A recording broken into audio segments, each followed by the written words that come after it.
आज बिल्कुल, और यही सवाल है जो कि सीबीआई के सामने भी है और इसी को खंगालने की कोशिश सीबीआई कर रही है। आप बिहार के केस की बात कर लीजिए जिसके तार झारखंड से आकर जुड़ जाते हैं। तमाम गिरफ्तारियां इस पूरे मामले में की गई, सीबीआई अलग से गिरफ्तारी कर रही है, ईओयू अलग से गिरफ्तार कर रही है। आप गुजरात की बात कर लीजिए तो गोधरा का केस है, पूरा सेंटर ही मैनेज कर लिया गया। उसमें कंसल्टिंग ऑफिसर से लेकर उस स्कूल के प्रिंसिपल, टीचर सब लोग शामिल थे। कैसे बच्चों को मार्क्स दिलवाने थे, वो खुद ही उनका जो आंसर शीट है वो भरने वाले थे। तो इस नेक्सस को लेकर भी सीबीआई की टीम इन्वेस्टिगेशन कर रही है। महाराष्ट्र चले जाइए, आप लातूर चले जाइए, वहां पर कैसे स्विच करना था पूरे एग्जाम को, एक छात्र की जगह दूसरे छात्र को बिठाना था, उसको देखते हुए अब जो पुलिस है इन्वेस्टिगेशन कर रही है।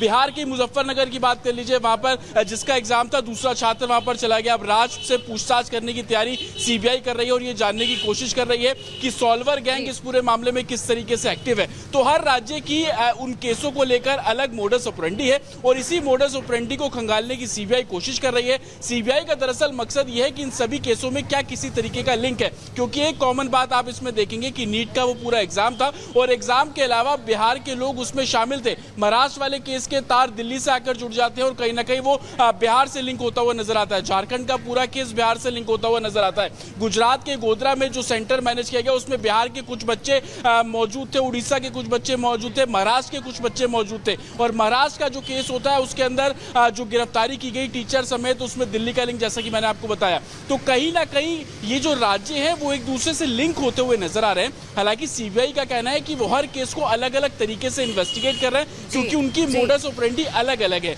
लेकिन सवाल ये कि ये रैकेट पूरे देश में क्या इसी तरीके से चल रहा था? सीबीआई के सामने एक दूसरा सवाल है और इसके साथ वो कई सवाल जो खड़े हो रहे हैं। लेकिन जब से सीबीआई की एंट्री हुई है, एक के बाद एक खुलासे भी यहाँ पर जतिन देखने को मिल रहे हैं। बहुत बहुत शुक्रिया आपका, अनूप आपका भी बहुत बहुत शुक्रिया तमाम बातचीत के लिए। बढ़ते आगे आपको ग्राफिक्स के जरिए बताते हैं कि अब नीट मामले में जो राज कनेक्शन निकल कर सामने आया है वो क्या है। दरअसल इस पूरे मामले में अब राज नाम सामने आ रहा है जो कि एमबीबीएस छात्र है और इस पेपर लीक मामले में ये आखिर है क्यों, इस पूरे मामले के तार राज तक जुड़ रहे हैं। एमबीबीएस का छात्र बताया जा रहा है, ऋषभ का नाम सामने आया है। सीबीआई राज पांडे की भूमिका की जांच कर रही है। पेपर लीक में राज के नाम पर अब